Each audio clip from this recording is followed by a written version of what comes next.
Selamat siang Indonesia. Anda menyaksikan seputar Bali terkini pukul 11 WITA bersama saya Yuma Sukmatika. Pemirsa, banyak wisatawan asing mengadukan penipuan yang dilakukan oleh oknum kegiatan usaha penukaran valuta asing atau KUPVA bukan bank. Menanggapi hal tersebut, Bank Indonesia terus berupaya meningkatkan pengawasan dan pembinaan terhadap KUPVA bukan bank tersebut. Divisi Sistem Pembayaran dan Pengelolaan Uang Rupiah Bank Indonesia Kantor Perwakilan Provinsi Bali, Zulfan Lukman menjelaskan, pengawasan yang dapat dilakukan Bank Indonesia hanya sebatas untuk KUPVA bukan bank yang telah mengantongi izin.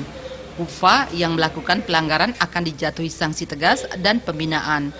Mendukung upaya pengawasan terutama untuk KUPVA yang tidak berizin dan melakukan pelanggaran, Desa Adat tempat KUPVA beroperasi seperti Desa Adat Kuta dinilai memiliki peran yang sangat penting untuk mengawasi sekaligus menindak KUPVA ilegal itu. Saya kira kita tetap melakukan pengawasan terhadap KUPVA-KUPVA yang berizin.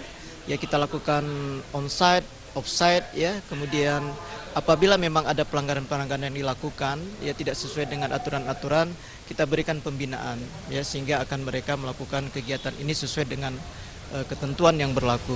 Terutama yang saya katakan tadi dalam sambutan, kita melihat ada nggak upaya-upaya KUPVA ini dijadikan tempat money laundering, ya, pencucian uang dan sebagainya. Ini sangat signifikan, ya. Nah, ini jangan kita melihat nanti ada KUPVA di Kuta ini dijadikan tempat sarana-sarana bagi oknum tertentu untuk melakukan money laundering itu. Itu yang perlu kita waspadai. Nah, tentunya pengusaha KUPVA kita minta taatilah aturan-aturan yang sudah ada, ya, yang diatur oleh Bank Indonesia. Saya kira tadi Pak Bupati katakan kita cari KUPVA-KUPVA yang berkualitas, ya, yang betul-betul melayani para wisatawan dengan baik. Zulfan Lukman berharap pelaku kegiatan usaha penukaran valuta asing bukan bank ini mentaati peraturan yang berlaku. Pelanggaran yang dilakukan dapat merusak citra pariwisata Bali. Gargita dan Murahwira, Bali TV. Pemirsa, sekian seputar Bali terkini kali ini. Terima kasih untuk perhatian Anda. Salam Indonesia.